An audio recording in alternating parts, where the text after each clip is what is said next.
And bitter rivalries in college football. Who's going to win the Backyard Brawl this weekend?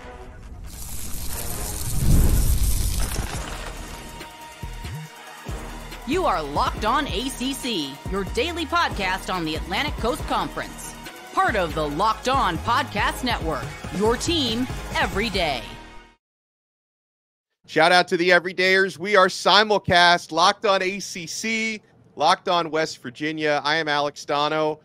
He's Kenton Gibbs. We got Mountaineer Paul down below. We're going to talk Backyard Brawl. Thank you so much for making this episode your first listen and your first watch today. We're available free wherever you get your podcasts. We're free on YouTube. We're part of the Locked On Podcast Network, your team every day.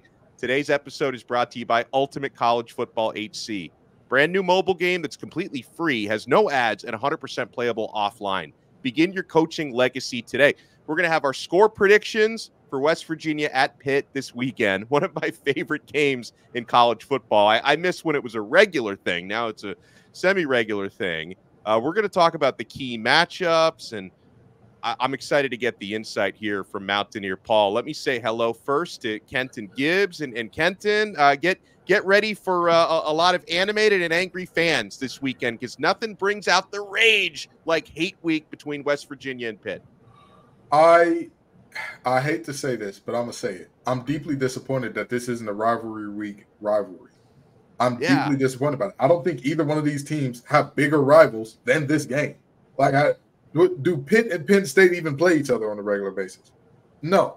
If you had to say, Mountaineer Paul, if you had to say who West Virginia's biggest rival is outside of Pitt, who would you say?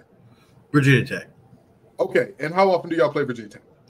Semi-regular. It's one of those games that also should be regular, honestly, but then you can't schedule two Power Fives every year. So, but you see what I'm saying here? We're talking about. We would choose Pitt. Exactly. If you could get both of these teams to agree, hey, rivalry week every year, I want to play this team. I don't know why either team wouldn't want to do that. So I'm excited for it because I love some good old-fashioned hate. And that's what these two teams bring. They bring that venom. They bring that spit, hits, and pins, and they ready to do it, baby. And this rivalry, Paul, this goes back to 1895, the first time they faced one another in football. I didn't even know they played football in 1895. These teams were going at it back then. And I have not had the privilege of attending one of these games in person. I don't think Kenton has either. You've never attended a Backyard Brawl. Paul has been to the Backyard Brawl. What's it like? And have you ever gotten into a fist fight at a Backyard Brawl? Not only have I been to a Backyard Brawl, but I got to attend during the golden West Virginia years. There's two that really you can speak of. You can go back to Major Harris in the 80s. We played the national championship game against Notre Dame and all that. Or you can go to when we probably should have played the national championship game in the mid-2000s, the Pat White, Pat McAfee era, Owen Schmidt, Steve Slayton, Noel Devine, those teams. And I got to go to a Backyard Brawl during those years. And obviously, West Virginia was dominating the series during that point in time, so it was a great time to go. It is we don't like each other as a people, It's really it borders on just too far sometimes with these two fan bases, and that's why we love it, right? I've already been trashing Holstein this week on my X account. Really not a big fan of his, and we're going to talk a little bit more about him. But yeah, certainly, it's all in good fun. But what a rivalry it is, and we're really, really, really happy it's back. Can't explain it, just how much this rivalry means to both. Well, and Kenton, let's start on the Pitt side. And Eli Holstein, he's had a good first couple of games. I mean, so far so good for the Alabama transfer, who's pulled in ACC Rookie of the Week honors for each of weeks 1 and week 2 in the ACC. He's thrown for over 300 yards. Pittsburgh had a big come from behind win. They were down 21 against Cincinnati, and Holstein started off rough in that game, Kenton, to the point where I know that maybe there was a thought in Narduzzi's mind, maybe some pressure. Should I bench the kid now? Kept him in there, allowed him to take his lumps, and Pittsburgh pulled off the big comeback win in that game. And obviously, Desmond Reed at running back and catching passes out of the backfield has been a big part of that as well for the Pitt Panthers. But let's talk about Pitt's hot start, because they've been early on, one of the more pleasant surprises in the ACC. But then I also wonder, when you take a quarterback with very little experience, you throw him into this game, is this the time you want a redshirt freshman starting for you?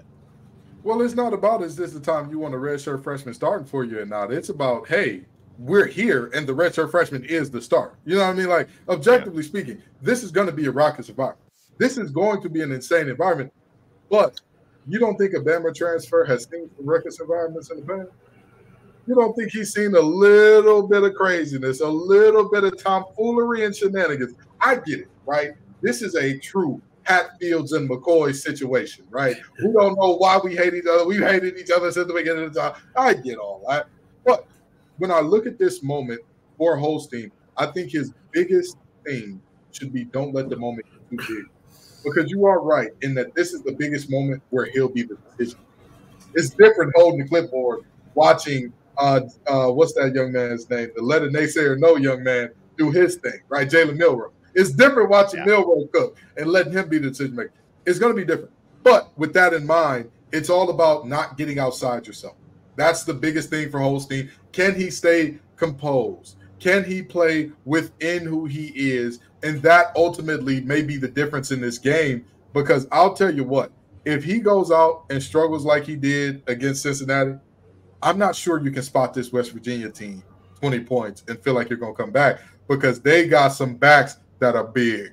They got some heavy lean on you guys that, you know, you give them a 21-point lead and you'll just look up. Is the game over? Did it end that quick? So, you know, I think Holstein, stay within yourself, find your guys, trust your guys, and his guys got to make plays when he gets involved. And how about the quarterback matchup from your point of view, Mountaineer Paul, as you have a more long in the tooth Garrett Greene going up against Eli Holstein? You mentioned on your X account you've not been so kind to Holstein this week. So how do you see the quarterback matchup looking? All in good fun. All in good fun. You know, Holstein's a young kid and certainly looked bad at times in the Cincinnati game. He was 3 of 15 or 14 at one point in time. Don't have it sitting right in front of me. But if you look at his numbers up into the third quarter, you could make an argument he should have been benched. He goes 10 for 11 in the fourth quarter of that game, which says a lot about the kid, moxie, right? But it's Cincinnati, you know. So that's in my head. That's how I have to think about it. And I think this West Virginia team is ready for this rivalry game. Garrett Greene is one of only – he had a top 10 all-time rushing season last year. You know, over 700 yards, 13 touchdowns on the ground. He's truly a true dynamic Lamar Jackson-esque type runner of the football. He can do it. But what he's gotten better at is throwing the football. And unfortunately, his first test this year was Penn State. And that's not an easy test for anybody's first test of any game. We're so glad we're getting out of these Power 5 scheduling 2 Power 5 teams non-conference every year, because it's been tough to get started for these West Virginia teams. But one thing he has is this offensive line that we're so proud of. Led the Power 4 in rushing last year. That all is back, every single bit of that. Both running backs are back from the number 1 rushing attack in the country last year. We feel really good about that. 3 rushers that rush for over 700 yards back in the backfield. It's really tough to prepare for. 3 freshman wide receivers last year are all back again this year in the starting lineup. This offense has taken a step. We're going to figure out how much of a step it's taken this week. Wow. Well, we're going to dive more into it because I want to go over key matchups when we come back. And by the way, for those wondering, if you check your FanDuel odds, as I know you will and I will, West Virginia, they are favored by 2 points, -2 on the road. So it's close line. There must be some money coming in on Pitt, because I was looking at -2.5 earlier this week. It's now Mountaineers -2, but we got a lot to break down, my friends. And we are simulcast right now. We're with Mountaineer Paul on Locked On West Virginia, Alex Dono and Kenton Gibbs on Locked On ACC. We're only getting started. You want to keep it locked.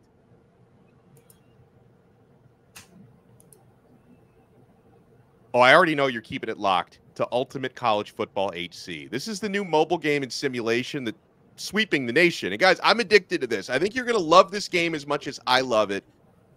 In this game, you get to step into the shoes of a head coach and lead your college football team to glory. Can you imagine actually being the head coach of the Pitt Panthers or the West Virginia Mountaineers? From recruiting players and hiring coaching staff to overseeing training camps and handling scholarships, you control every crucial detail of your program. It's all in your hands. Here's what I really love about the game. You're responsible for calling offensive plays during games. Your strategy will not only determine the success of your football season, but it's going to shape the future and legacy of your program. Ultimate College Football HC is completely free, has no ads, and is 100% playable offline. You can play on the go when you want to, where you want to. And of course, we have a special offer for Locked On ACC and Locked On Mountaineers fans. Use the promo code LOCKEDONCFB, all caps, inside the game store to receive a free boost to your program. Make sure to take advantage of this perk as it's going to get your team off to a strong start. To download the game, visit ultimate-cfb.com or look it up in the app stores. Ultimate College Football HC. Begin your coaching legacy today. We are also proudly brought to you by Game Time. Guys, if you're looking for tickets to the Backyard Brawl, you're going to find the best deals, including last minute on the Game Time app. This is the only ticket app that we use here on the Locked On Network. And Game Time is a new feature called Game Time Picks that makes getting tickets for your favorite live events even easier.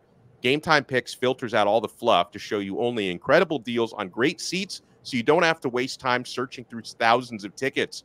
Guys, I also love the all-in pricing feature that will show you the total up front with no surprise fees at checkout, the lowest price guarantee on Game Time, and the panoramic views you can get right from your seat in the app before you buy. So take the guesswork out of buying tickets with Game Time. Download the Game Time app, create an account, and use code LOCKEDONCollege for $20 off your first purchase. Terms apply. Again, create an account and redeem code LOCKEDONCollege for $20 off. Download Game Time today. What time is it? Oh, it's game time. Thank you so much for making this Locked On crossover event your first listen and your first watch today. Alex Dono from Locked On Canes, Kenton Gibbs from Locked On Wolfpack. We are Locked On ACC, crossing over with Locked On West Virginia. Mountaineer Paul is here with us. So, Paul, first things first, what do you think is the most important matchup in this game that could decide whether the Mountaineers come out of Pittsburgh with a win? I think there's two. The West Virginia offensive line versus the Pitt front seven is going to be one, and then the second one is going to be the back end of West Virginia, who had brought in six. Count them, six. Scream to me that you have a problem with the back end. You go out and get six transfers and bring them in to your back end, and that's what they're trying to figure out right now is who are our best guys in the secondary. They had two that really won jobs in training camp. Unfortunately, they didn't play well against Penn State or against Albany. The four-star Wisconsin quarterback transfer at Albany, Burkett, threw for over 300 yards against West Virginia last week. And trust me, they were burning them deep. They had the Oregon transfer at wide receiver, Seven McGee, absolutely burning them last week. So this is an Albany team that absolutely shredded this defensive backfield last week. So I am worried about the defensive backfield, as most are. Can't tell you how worried we are about it, but I do think it's alignment and assignment and not the athletes on the field. That's the good part, because if it's the athletes on the field, if you just don't have the guys, you can't really fix that.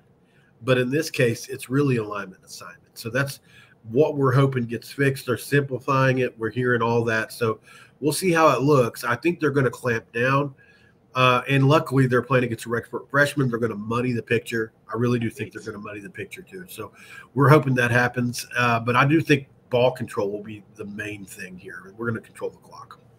Yeah, I mean, for me, Kenton, from a Pitt point of view, I think a lot of this is going to be on Eli Holstein. Does he have the time and the poise to exploit that West Virginia back end?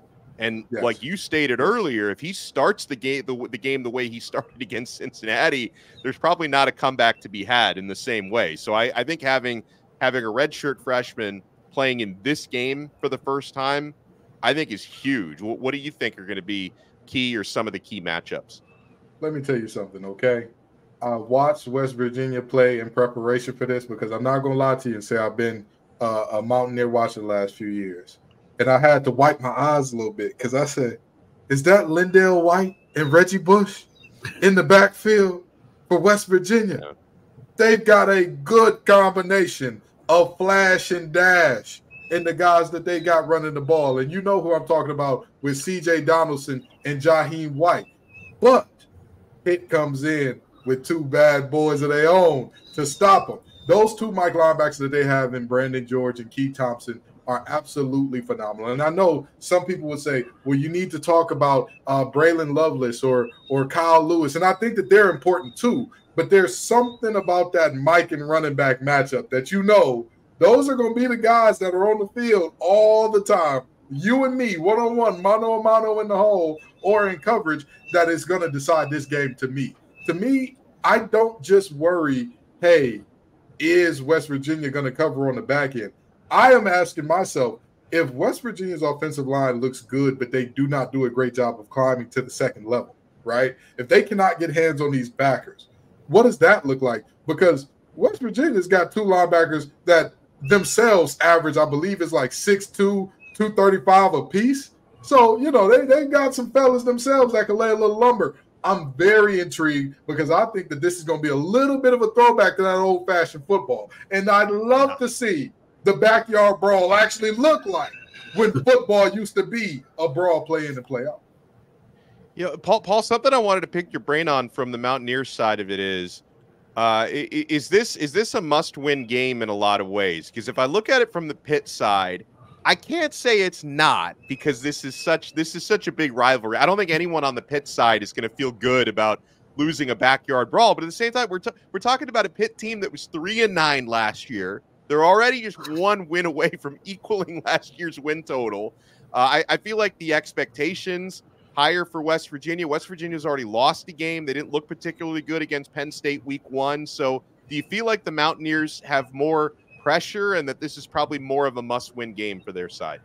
1,000%. This is a team that won 9 games last year, and they lost the game on a Hail Mary as time expired. They should have won 10 games last year. You can make a case for 11. They lost in the fourth quarter against Ollie Gordon in a game against Oklahoma State. They were ahead by 7 in. So, this is a really good football team that returned 84% of a 9-win team that probably could have won 10 games at least. High expectations, really understatement. This is a team that a lot of people picked to win the Big 12 as a dark horse, similar to the Texas Tech team last year. And the way we looked in that first game against Penn State was truly heartbreaking for a lot of us. But we all know that that's not the be-all, end-all in a football season. We haven't given up on this team. And that offensive line that we expected to come back to life has come back to life. They've got a guy that hasn't a lot of sacking years on the left side, Wyatt Milan. We're really excited about him. But Neil Brown's tenure is really – it's weird. He hasn't won a big game on the road in his tenure in 6 years. You can't say that – I can't look back over the course of 6 years and truly say he's won a big game. Now, this doesn't, in my opinion, count as what Penn State was, and that's a big game. A top 25 win, right? So this is going to be a game that if he loses is going to do way more damage than if he wins. It's in the position if you win, you were supposed to. If you lose, it's an upset, and it's going to do way more harm than good for him. And this is a guy that is firmly off the hot seat, even though he was on the hot seat, but he's not far from the hot seat because expectations are so high this year. Everybody's, not everybody, but a lot of people were picking this team as a dark horse. And the expectation was 8 to 10 wins for this team. That's just what it was. So that's what we got to get to. Kenton, was I selling the Panthers short on my expectation? How much pressure do you think is on Pitt to win this game, especially after the season that Narduzzi and company had last year? There's always pressure in a rivalry. I don't care if you're terrible and your rival is good. It's always pressure in a rivalry. There is not a time where you look at a situation like this and say, oh, yeah, it's okay. You can lose to this team and everything will be fine. I've seen, Donald, you and I have seen rivalries that are so lopsided, there's no shot. There's no shot. And in those only, is there like an excuse, right? Is there like hey, it's okay. Georgia Tech doesn't get mad at losing to Georgia these days. They're not like, oh, we need to call a referendum. We lost. But every rivalry where you're perceived to be on the same level, damn right there's pressure. Nobody. It's a one-game season. Exactly. It's a one-game season. And I'll tell you what, because of Pitt and West Virginia and how close they are and how things are in that world, we've already talked about the fact neither one of these teams have a rival that comes even close to this. It's going to be 365 days. Hey, remember that time we kicked your ass? Hey, remember that time we showed up? Man, yeah. Back in Heinz Field, I don't care what they call it now. His mama named him Heinz Field. I'm going to call him Heinz Field. Back in Heinz Field, when we whooped the wheels off y'all boys, oh, man, that was a great time. Great time. Anywho, house and wife and kids. That's just kind of how that thing works out. So regardless of what pressure you believe there to be on Narduzzi or not, right, we know he's the last ever coach to be a coastal coach to win an ACC championship. We get it. We know that that's big time and all that. Kenny Pickett ain't walking through that door. Jordan Addison ain't walking through that door. This is a different team. You have to keep this momentum rolling. And this game is going to be a very important stop in that, because when you look going forward, they have a lot of winnable games after this. But think about the difference between how your fan base feels going into the North Carolina game in a couple weeks at 4-0 versus 3-1 with a loss to your most bitter of rivals. It has been a great 362 days, by the way, for West Virginia. Yeah, that's how you know he been out. That's how because I said 365. He said, actually, we're a little short. We're a little short. We on the way. He counts. He knows. Short. He knows. Well. By the way, we're going to get our predictions when we come back. I want to mention, because when I checked FanDuel before the show, it was West Virginia -2. I checked FanDuel just now during the show because I basically have notifications anytime a line changes. Kenton knows this about me. He's a degenerate. It's now West Virginia -1.5. Do the Sharps know something? Are the Sharps bullish on the Pitt Panthers? We'll give you our predictions when we come back. You want to keep it locked right here, my friends. We're nowhere near done yet on this crossover event. Locked on ACC. Locked on West Virginia. You want to keep it locked. And I already know you're keeping it locked to FanDuel. If you're like me, you're checking the odds 24 hours a day. You want to place a wager on that Backyard Brawl. West Virginia favored -1.5. Pitt +1.5. Get your action now. And also here on FanDuel, America's #1 sportsbook, we have something a little different for you right now. Through September 22nd, all FanDuel customers can bet $5 and get a 3-week free trial of NFL Sunday Ticket from YouTube and YouTube TV. A free trial on that is an absolute value. Then with a YouTube TV base plan, you'll be able to watch every regular season Sunday afternoon out-of-market game. All you need is a Google account and a current form of payment you can cancel anytime. And if that's not enough, be sure to check out FanDuel's Profit Boost in the app and use it for FanDuel's Double Your Winnings for all Sunday, September 15th, pregame money line bets. Profit Boost will be live starting Thursday, September 12th, tomorrow or today, depending on when you're watching this. View your account page now to learn more about your boost. Just visit FanDuel.com and download America's #1 sportsbook.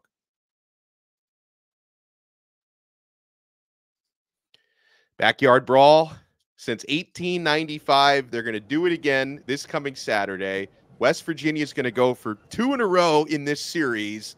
Kenton, again, like I was about ready to pick the Mountaineers, and then I see apparently money is moving the line in Pittsburgh's direct. I mean, how many times have we covered this season on Locked On ACC, that whenever the Sharps go in on a game like they did with Georgia Tech against Florida State, they know something.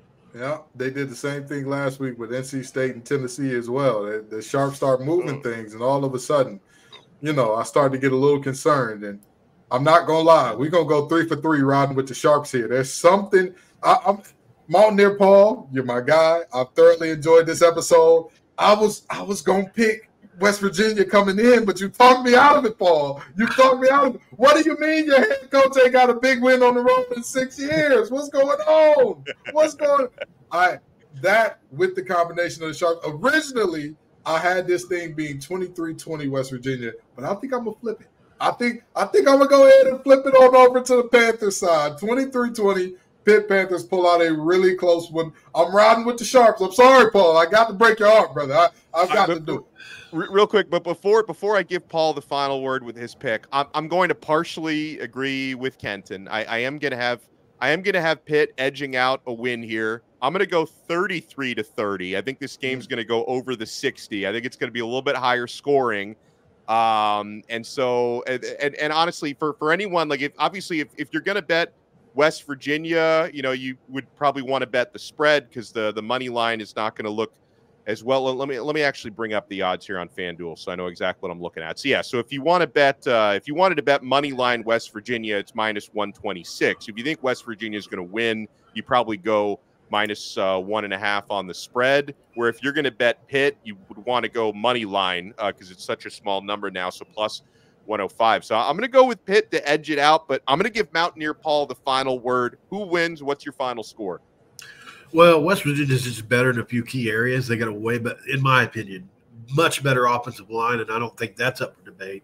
West Virginia's probably got the best offensive line in the Big 12. It can be debated. Best running back tandem possibly in the Big 12. Definitely a better quarterback in this game, and those combination of those three things, I think, puts West Virginia over the top. The back end worries me, but I think they're going to be able to outscore Pitt if it comes to that. I like the 33-30. I'm with Kenton. I want it to feel like an old school backyard brawl. So I'm going to be in the middle of you guys, 29-26, West Virginia on a walk-off. That would feel really good during Backyard Brawl week. And possibly, because who knows how the schedule's going to line up, maybe we just keep it to perpetuity. I don't know. But for now, at least until we figure out the schedule, West Virginia wins the Backyard Brawl and keeps those bragging rights for just another year. Well, y'all heard it here first. The better is going with the over, but me and Paul, give me that under, baby. Give me that under. Give me a slugfest out there in Pittsburgh. Well, and you know what? I just realized the over also went up. So actually my score would be a half point under. So I was looking at around 60 early. Now it's over under 63.5. So I guess we're all going under technically. I guess we all taking that under. Well, and here's something that should make Paul feel pretty good. The last time Kenton and I did a crossover for an out-of-conference game, he and I were on with the Locked On Vandy host, and we predicted a Virginia Tech blowout, and Vandy beat Virginia Tech. So, Paul, if that trend continues, West Virginia is going to be in good shape this weekend. Yeah, at least. But the one major thing is the expectations for Vandy versus the expectations for us. Hopefully we can live up to some expectations here because we need this win. We really do. 1 and 2 come in, and not to keep the show going any longer than it needs to, but if you look at the schedule for West Virginia coming up, they've got 5 or 6 ranked teams on the schedule over the next 7 games, I think. You've got Arizona, Kansas State, Iowa State coming up, Oklahoma State, Kansas State. Like, it's truly a murderer's row for us. This can't be much more than a must-win than I can even consider. So, well, and also Mountaineer Paul, obviously people are watching this on your channel, but for those watching on Locked On ACC, you're brand new to this network. You've only been on Locked On for a couple weeks, so let people know what they can find on Locked On West Virginia. Yeah, love to cover the Mountaineers. Love to cover the Big 12 as well when I can, and even we'll branch out to some national stuff when it is able to.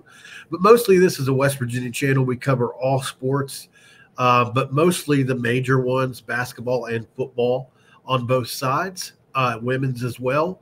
So those are the major ones that we cover there. Love to talk West Virginia sports, and that's what we do. I love it. And of course, for those watching on Locked On West Virginia, if you ever want to hear Kenton and I make questionable predictions on games, you can find that on Locked On ACC. So thanks to everyone for watching and listening. And by the way, make sure you subscribe. Subscribe to Locked On West Virginia. Subscribe to Locked On ACC on Apple Podcasts, Spotify, on YouTube, wherever you get your pods. And we'll talk to you guys next time right here on the Locked On Podcast Network. Your team